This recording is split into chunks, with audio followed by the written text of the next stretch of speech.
Hi everyone, it's Dorito here, and welcome to my review of the LEGO Star Wars 2016 ATSD. The build and design of this ATSD really shaped how LEGO Star Wars ATSDs would be made for the next few years. This ATSD is based off the Rogue One movie, so let's take a look at it. Our first category for this review is information. So the set number is 75153.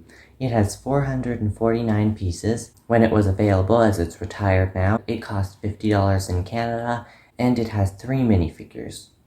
So the first minifigure we're going to look at is Baze Malbus, and this character was in Rogue One. The minifigure has a massive brick-built blaster that you can see here. It's made with this big blaster piece that has a minifigure hand clip there. It also has one of these modified 1x1 black bricks, and it has a dark red piece there. It's also attached with a chain to the backpack. It has 2 red pieces, 1 dark red clip you can see there, and also you might want to know that there is a blue Technic pin that connects the chain to this backpack. So it is noticeable, especially on the top, you can see it there. You can also see on the front there's a lot of printing, which is really nice to see, and there's printing on the back as well. And also his second face is a more angry, intense face than the first one. The next minifigure we're going to look at is a Rebel Trooper, and probably my favorite part about this figure is the helmet, because the helmet is very well molded. I believe it looks dual molded to me. I'm not 100% sure on that, but it looks dual molded. There's a lot of detailing you can see there on the tan part, and then on the gray there's also a silver line there and more tan printing, so this helmet is very detailed. Because you can see part of the headpiece below the helmet, there's no second face, so there's just this face here. You can see some nice printing for the vest, and it's a bit hard to see, but there is some printing on the pants, so that's nice. There is a little small Technic gray piece there to go on the end of a medium-sized blaster, so that's nice because it changes it up from other blasters. And the last minifigure is an Atsd Driver. This makes sense because it's an ATSD, and it makes sense to include that in the set. There is a printed black visor piece there, as if you can like pull it down and over his eyes, but that's just printed on, you can't actually do that. On the back of the helmet piece, there's just gray, there's no printing on there, and the printing for the vest area is pretty nice, but not too detailed.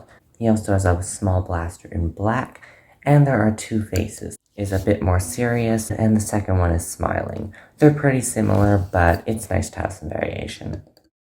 Our next category is playability. So first, on the back, it's just a light gray piece attached to a Technic beam, and you just slide that in there.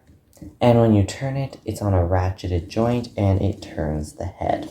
It's a bit stiff to turn, but it's pretty smooth once you get it going because it's just so heavy on the top that the ratcheted part isn't too noticeable. It just feels more like a bump than ratcheted.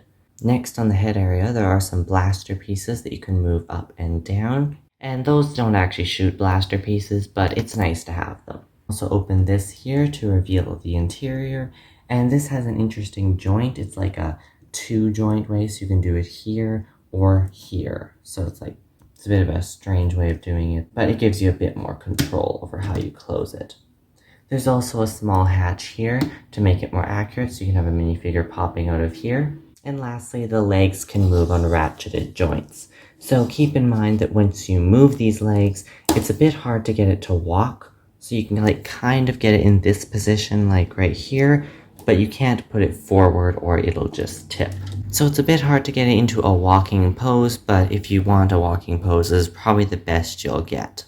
The set also comes with 3 of these blaster bolt pieces that you can put inside here. You just slide them right in there. There's 2 slots, and once you put them in, you just wait till there's a click, and then it will lock into place. And then on the back here, you'll see 2 triggers. They're quite well hidden. They're right here, and then when you push them, then you can fire the blaster bolts out.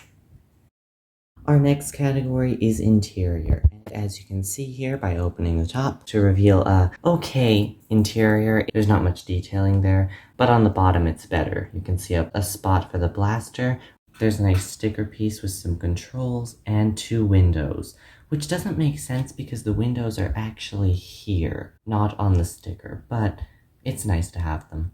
Our next category is the look category, and generally this looks pretty nice. There's enough detailing that doesn't look too bland, but still captures the look of an ATST. There aren't too many bad spots to look at other than the back of the legs. You can see there's a lot of those anti-stud sections, but generally it looks pretty nice. There are a few stickers in this set. The stickers do add some nice detailing. There is one modification that I made to my ATSD that I want to point out. If you take these pieces off, you'll see 2 Technic pins to keep it in place. The set only asks to put these in here, but I believe that the 2 pins that I put in, one here and one on the other side, do come with the set as extra pieces. So I just put that there. Because when you do put this here, it does stay in place, but I did find it to be a bit flimsy. So I'd recommend putting one there and just attaching it. That just makes it fit a bit better and not move around. So thank you for watching. I hope you enjoyed this review, and please leave a like and or subscribe. Also leave a comment down below, and yeah, I'll see you next time.